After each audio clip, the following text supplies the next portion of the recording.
जय श्री कृष्णा। आज हम देखने वाले हैं कुंडली के 12 भाव के बारे में। जो पहला भाव है वो है तनु भाव, जिससे हम देखते हैं कि जो भी नेटिव या जातक है उसकी ओवरऑल पर्सनालिटी कैसी है, उसका ओवरऑल हेल्थ कैसा है, उसका स्वभाव कैसा है। और जहाँ तक शरीर के हिस्सों की बात है तो हम इससे उसके मस्तिष्क और सिर को देखते हैं। जो हमारा दूसरा भाव है उससे हम नेटिव या जातक की वाणी को देखते हैं, उसके पड़ोसियों को देखते हैं, उसके कुटुंब को देखते हैं। साथ ही साथ हम ये देखते हैं कि उसके दाएं नेत्र की स्थिति कैसी होगी, और धन को भी देखते हैं। जो तीसरा भाव है वो है हमारे सहोदर का भाव या हमारे छोटे भाई बहनों का भाव। यहाँ से हम पराक्रम को भी देखते हैं। और जहाँ तक शरीर के हिस्सों की बात है तो इससे हम अपने गले और कान को देखते हैं। और जो हमारा चौथा भाव है वो होता है सुख का भाव, जिसमें हम भवन, भूमि, उसकी संपत्ति, इसको देखते हैं। साथ ही साथ माता को देखते हैं। और जहाँ तक शरीर के हिस्सों की बात है तो हम फेफड़े, छाती के ऊपरी भाग को देखते हैं। जो पांचवा भाव होता है वो जातक के संतान का भाव होता है, प्रेम का भाव होता है, विद्या का भाव होता है।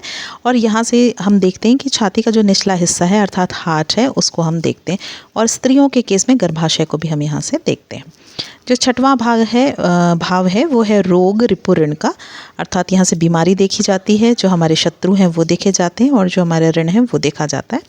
इससे हम कंपटीशन को भी देखते हैं, हमारे दैनिक कार्य देखते हैं, मुकदमेबाजी, उदर के ऊपरी भाग से रिलेटेड रोग को हम यहाँ से देखते हैं।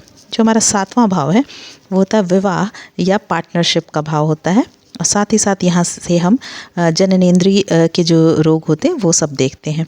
जो आठवां भाग होता है वो रिसर्च का भाव होता है, गुप्त ज्ञान का भाव होता है, अचानक घटने वाली जो घटनाएं होती हैं, आकस्मिक परिवर्तन, उनका भाव होता है।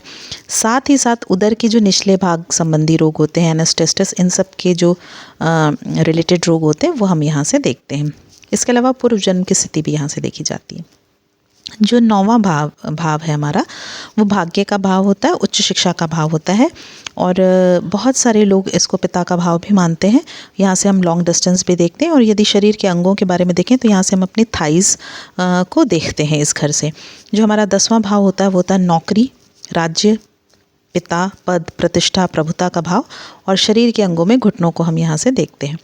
जो हमारा 11वां भाव होता है वो होता है आय का भाव, मनोकामना का भाव, बड़े भाई का भाव। और हमारे शरीर के अंगों में पिंडली वाला हिस्सा हम 11वें भाव से देखते हैं। जो हमारा 12वां भाव होता है वो होता है हमारी बाईं आँख का, मोक्ष का, हानि का, व्यय का। और शरीर के हिस्सों में पैर को हम यहाँ से देखते हैं। जय श्री कृष्ण।